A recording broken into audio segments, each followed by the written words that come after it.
রাষ্ট্রপতি হিসেবে তারেক রহমানের পছন্দের তালিকায় সবার উপরে যার নাম।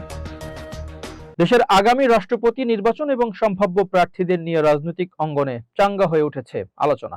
সম্প্রতি বিশেষ সূত্রে জানা গেছে, রাষ্ট্রপতি পদের জন্য আলোচনায় থাকা 4 হেভিওয়েট ব্যক্তিত্ব: প্রধান উপদেষ্টা ডক্টর মোহাম্মদ ইউনূস, বিএনপি মহাসচিব মির্জা ফখরুল ইসলাম আলমগীর, স্থায়ী কমিটির সদস্য নজরুল ইসলাম খান এবং প্রধানমন্ত্রীর সহধর্মিণী ডাক্তার জোবায়দা রহমানের মধ্যে বিএনপির চেয়ারম্যান তারেক রহমানের পছন্দের শীর্ষে রয়েছেন আন্তর্জাতিক একজন ব্যক্তিত্ব।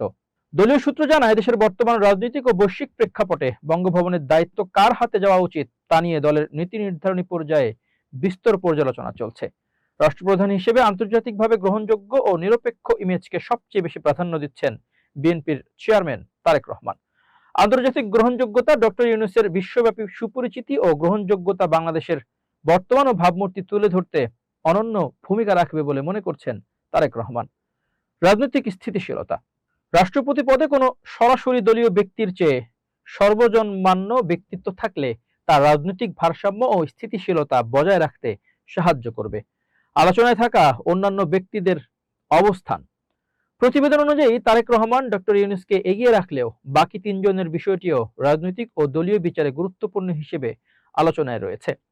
মির্জা ফখরুল ইসলাম আলমগীর: দীর্ঘ আন্দোলন সংগ্রামে তার দল ও তৃণমূলকে ধরে রাখা এবং পরিচ্ছন্ন ভাবমূর্তির জন্য তাকে রাষ্ট্রপতি পদে দেখতে চান দলের এক বিশাল অংশ।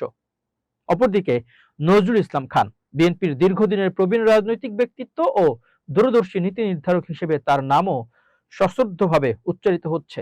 ডাক্তার জোবায়দা রহমান একটি সর্বজনগ্রাহ্য, সুশিক্ষিত ও পেশাদার ভাবমূর্তির কারণে ক্লিন ইমেজের প্রতিনিধি হিসেবে তার নামও কিছু মহলে উঠে এসেছে। রাজনৈতিক বিশেষজ্ঞদের মতে, বিএনপি রাষ্ট্রপ্রধান হিসেবে কোনো সুনির্দিষ্ট দলীয় ব্র্যান্ডের বাইরে এসে ডক্টর ইউনূসের মতো বৈশ্বিক ব্যক্তিত্বকে রাষ্ট্রপতির আসনে দেখতে চাওয়ার বিষয়টি একটি বড় ধরনের কৌশলগত পরিবর্তন হতে পারে। এতে সরকারের সাথে বঙ্গভবনের একটি ইতিবাচক আন্তর্জাতিক ভাবমূর্তি গড়ে উঠবে। তবে এ বিষয়ে এখনো কোনো আনুষ্ঠানিক দলীয় ঘোষণা আসেনি।